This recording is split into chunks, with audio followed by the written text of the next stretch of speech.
5 NBA players that could return after this NBA hiatus is over. Seems pretty simple, but before I go directly into it, if you enjoyed this video, please leave a like. It helps me and this channel out a lot to reach more people, and it only takes like a millisecond. Share and subscribe for more dope NBA content. We are on that grind for 30,000 subscribers, and my goal is to hit that by the end of this month. Seems crazy, but I can't do it without you. And if you want to support me even further in this channel, give your boy a follow on the gram or on Twitter. But all that out of the way, let's get right into this video.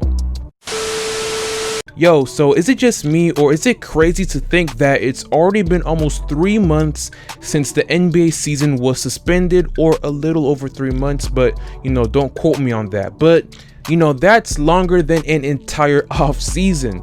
But as things are starting to clear up bit by bit, regarding the coronavirus, talks about reopening has become more prevalent, and it's being reported by multiple sources that July 31st is the target date for the potential return of the NBA, and I am extremely excited. Anything is honestly better than no basketball. Now, with that also comes a lot of various questions about how do they go about returning in the playoff format. Like, how are teams that are competing for a playoff spot going to be affected? So basically, if the NBA season does start up again, expect a lot of crazy changes, and we might even see the return of some injured NBA stars. But let's get right into it.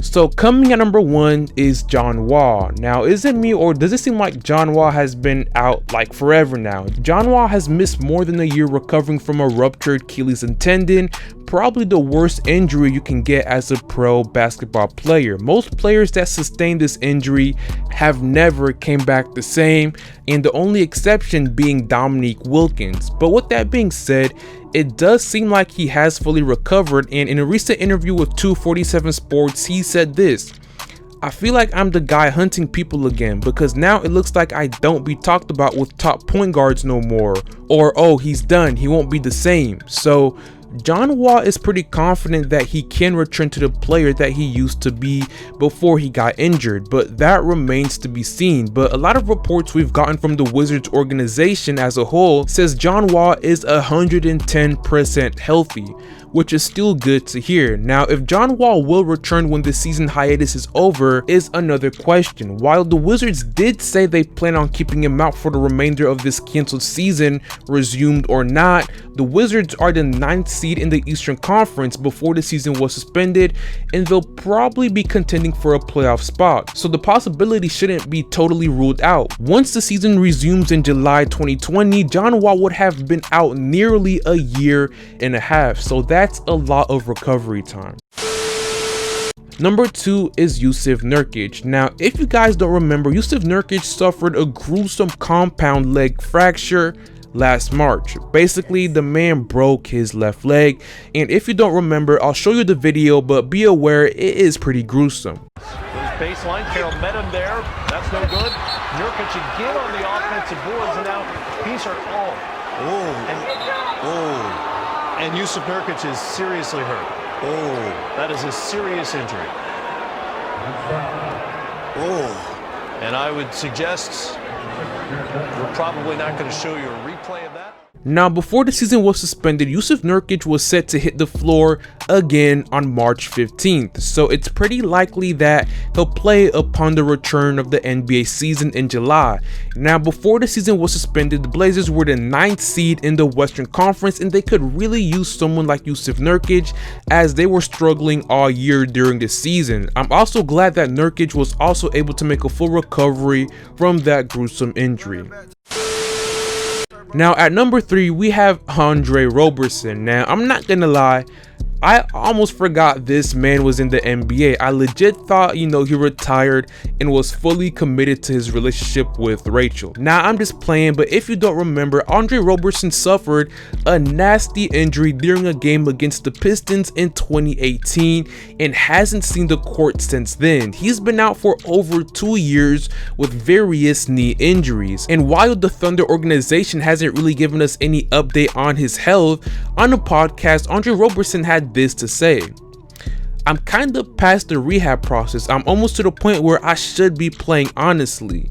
Now, after being out for so long, I doubt the Thunder would just throw him back on the court without having, to play in the G League first or something along those lines. But it's still worth noting because he should be fully healthy, especially with this extended time, because it seems like he is ready to play.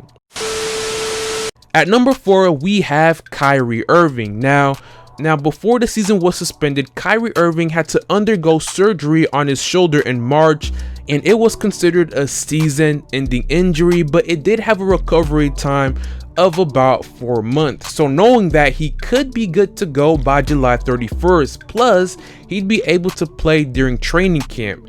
And considering the fact that Kyrie Irving, played this season when healthy, it's not crazy to assume he could return without any setbacks. But believe it or not, Kyrie's health status is more uncertain than Kevin Durant's because he's always in and out with various injuries, so it's hard to know where he's truly at health-wise. But all in all, it's not impossible to see Kyrie make a return on July 31st or during the season's return. The Nets were the 7th seed before the season was suspended, but they were only up 1 game, so they could really use Kyrie's help upon the season's return, so I guess we'll just see. Lastly, at number 5, we have Kevin Durant.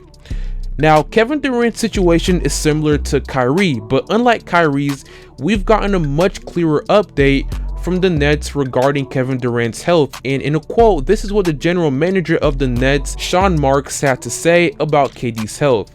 How does Kevin look when he comes back? I can tell you now he looks pretty damn good, and I'm excited about him being on the floor at Barclays in front of that fan base. So this interview happened a couple weeks ago, so health-wise, it's pretty safe to say that Kevin Durant is in a good place. It's also been reported that Kevin Durant has participated in 5-on-5 scrimmages. Now, having Kyrie and KD back would be huge for the Nets as they could be legitimate title contenders.